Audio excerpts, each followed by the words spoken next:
Brought to you by the Every Dollar app. Start budgeting for free today. Let's go directly to the phone lines where we've got Catherine in Knoxville, Tennessee. What's going on, Catherine? Hi, I'm doing well. How are you? We're doing great. All right. So my question for you guys is, my husband and I recently moved to Tennessee, and we just had our first baby in October. Nice. And we have some debt. A majority of it is student loans. Okay. He owes $58,000 for student loans. 58? Yes, Okay. 58. You said that very strategically. Y'all both own, right? Yeah. Y'all both own. Yes, we both own it because There you we're go. married. There you go. There you go. Yeah. What else you got? So we also have a little over $21,000. I guess it would be considered consumer debt. I hope I'm saying that right. Okay, what is it? So like our cars, I owe a little over $5,000 on my car. Okay. He owes a little over $6,000 on his. I have a loan with his mother, so there's zero interest in that for about $3,300. Oh, there's interest. Oh, there's interest, Tiffany. There's interest, all right. That's the highest interest loan you can have, Catherine. How much is that loan? $3,300. Okay, we paying that off. It might as well be Lickety-split. $3.3 million. And then $4,000 for the birth of my child. Okay. And $2,000 in credit card debt. So I believe that equals right around $21,000 or so. Okay, I'm with it. All right. And we have $28,000 in our savings. Oh, fantastic. Okay, Hey, so hold on, Jade. Before you go in, can I just say one thing, Catherine? I'm going to turn you over to Jade because she's the expert here. I really want. How long have you and your husband been married? We just had our first year anniversary in September. We've been together for 5 years. Okay. Cool.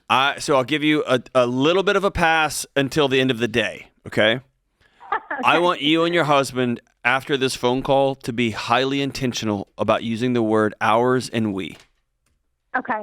Not his, mine, hers. This is ours. it's called a vocab rehab. Oh, I like that. Yes, Vocab yes. rehab. And here's the language here matters because resentment builds out of they did this. Okay. When we did this, then we're going to solve it. Cool. But Yes, resentment is he did this to me. Yes. He took all these student loans out even though he's got a job and he's making a bunch of money. He took all these loans out and it makes me scared and right instead of nope, I married him. I love him. We made a human together and we owe this money. We are going to pay this off. See the difference? Absolutely. Totally. Okay. All right. Same team. One team, one dream. Oh, Todd. There you go. All right. Here we go. Okay, so you have some money in savings, which is great, $28,000. Let's spend it. Let's spend it paying off some of this debt. Specifically, mama-in-law, we're going to get that off Today. Today. So here's what I want you to do today. And then I'm going to tell you what I'd like for you to do. Then I want you to tell me your objections to it, and then I'll smooth it out for you. Number one, we're listing the debts from smallest to largest. That's called a debt snowball. Okay. You list them from smallest to largest, and you make minimum payments on everything. But with extra money, you put it towards the smallest debt. And in this case, you have lots of extra money lying around called savings because the way we teach, the first step in getting your finances together is to just put $1,000 aside. We call that baby step one, and you've got that. And then the next step is to pay off your debt using the debt snowball method, which we're about to do right here. So if we keep $1,000 aside, that leaves you with $27,000 that you can knock out this debt. And you basically listed it for me, largest to smallest. So I've got it written here, smallest to largest. So let's pay off that credit card. That's $2,000. This is what you're doing today.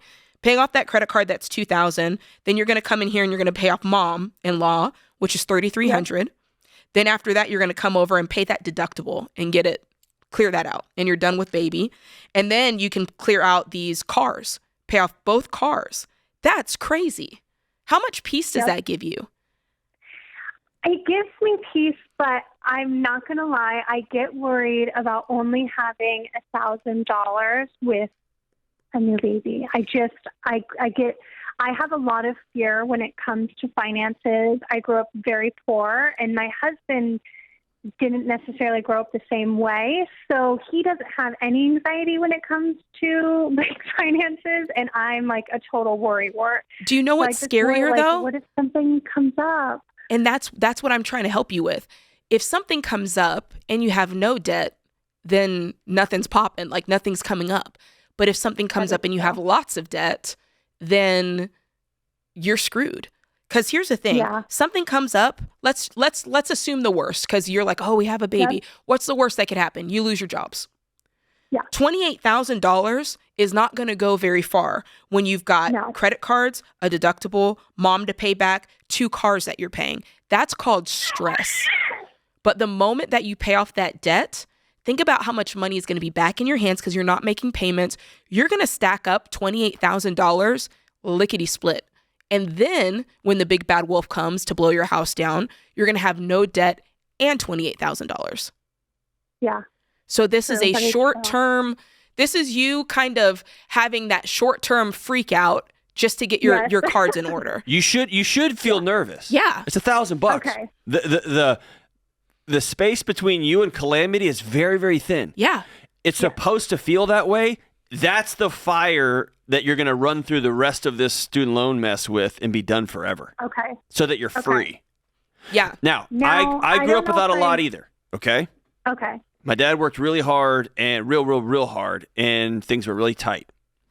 And for a season, I put security in 2 things: stuff and what I would call a pretend pocket of money.